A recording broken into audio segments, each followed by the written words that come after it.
Dear friends, welcome to the European Parliament at what is a critical moment for our European project. So you must forgive me if my language is a little bit less diplomatic today than we are used to, but perhaps it's a sign of the times. I don't want to fall into the trap of hyperbole, but I do not want to understate just how serious the situation is. We are facing challenges on multiple fronts: a war on our continent, a disinformation and propaganda campaign that uses tools that we created against us, political instability in different key regions of the world, and rising inflation and dwindling energy supplies that are causing turmoil. Some of the threats that we face are existential, which is why our response to Russia's illegal, brutal and unjustified invasion of sovereign Ukraine must be steadfast, it must be strong, and it must be unshakable. And any sign of disunity among us will be exploited immediately. The geopolitical sands shifted long before the 24th of February, but perhaps we looked away from those signs for a little bit too long. Perhaps we were comforted by the idea that we could lull Russia into economic and energy ties that will ensure peace. Now, hindsight is a wonderful thing, but it is not real. And the only thing we can do is learn the lessons and ensure that we never repeat them. This invasion is not only about territory, nor is it only about Russia and Ukraine. This is about two very different ways of life, about whether multilateralism can still respond to the threats of unilateral aggression, about whether our way of liberal democracy is resilient enough to withstand the pressure of large armies, about whether open markets and social safety nets are here to stay, about whether our commitment to equality and the rule of law remains even when under attack, and about whether a rules-based order can push back against the concept of might is right. It is about fundamentally different ways that are now in confrontation with each other. And my answer, our stand, is an emphatic defence of our European way, always. Because democracy is not weakness. Rights and liberties are goals, not obstacles. Now, Europe must adapt to this new world, and together we must face a world that is changing, that is different, and that pushes Europe to change with it. Putin thought he could break us, but instead he strengthened our resolve. The illegal annexation of Ukrainian territories after a series of sham referenda and the latest indiscriminate shelling of Kiev and other Ukrainian cities are just two of the last moves hoping that we blink first. We can't. Their escalation must be met with our willingness to go further, to help more. Ukrainians need to be able to defend themselves, and us, by extension. And in this new, more dangerous phase of war, they need the heavy armour and defence systems that will allow them to survive the onslaught. Because only if Ukraine is able to defend itself will we ever be able to be in a position to push for peace. And when we talk about peace, it is a real peace and not one forced through blackmail. And in Europe, we have long learnt and understood that appeasement did not work, it does not work, and will never work.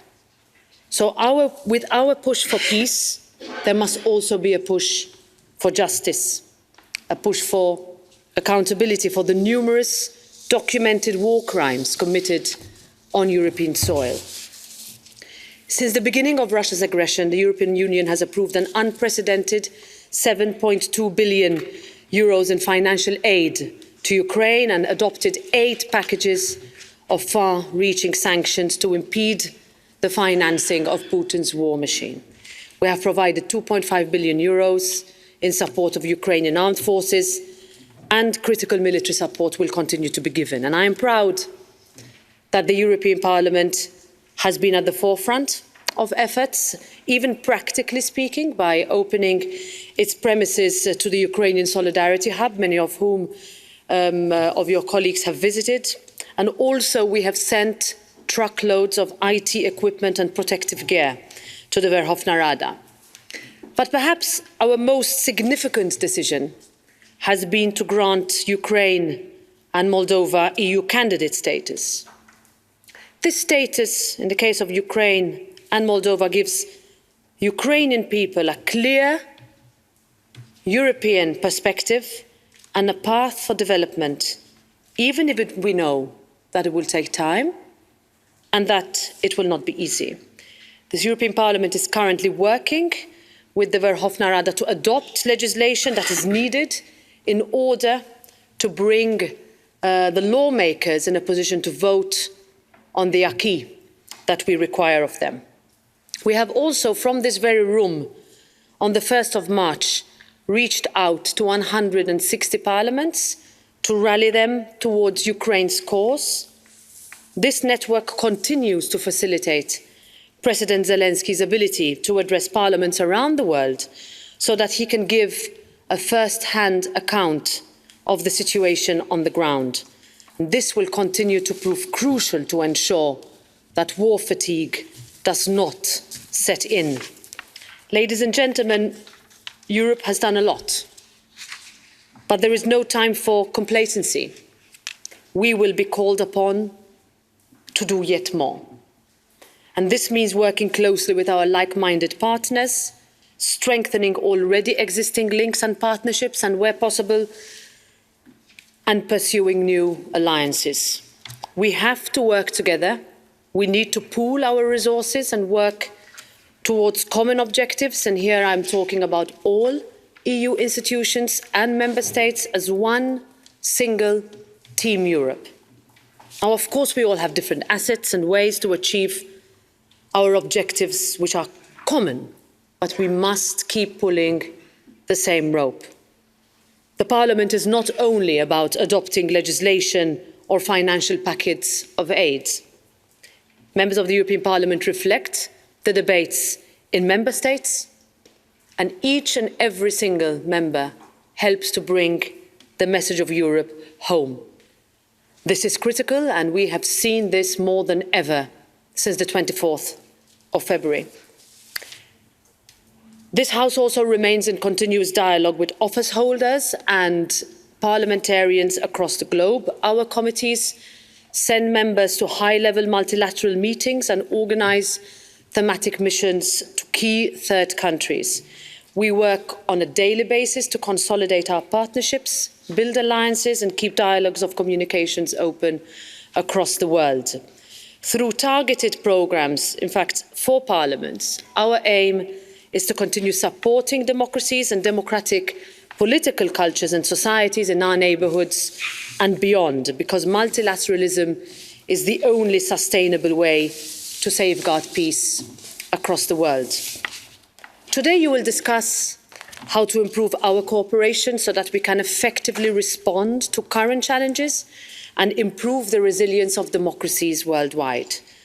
And it is clear that EU delegations, representations and missions have a crucial role to play here. Many of you work in environments marked by propaganda and disinformation campaigns, which pose additional challenges. A battle of narrative rages on all continents, where our intentions are often misrepresented and our role is challenged. We need to join efforts and amplify our message to our respective networks, both at bilateral and multilateral level. We need to get better at highlighting the European Union's engagement and investment to the benefit of all citizens across the globe. We also need to do more to counter malign actors that seek to undermine our joint EU action by pitting us against each other. And here, let me thank you for your unwavering commitment to our union's values and for the support that you give to this House and its members. The impressive work that you do on the ground truly warrants special recognition. Finally, today more than ever, we need to work together in a concerted manner, not to duplicate our efforts, but rather to reinforce our common message. And I hope that today's session will give you concrete insights into our global engagement, help open new avenues for our cooperation, and give us the renewed impetus that we need in these extraordinarily challenging times. Thank you.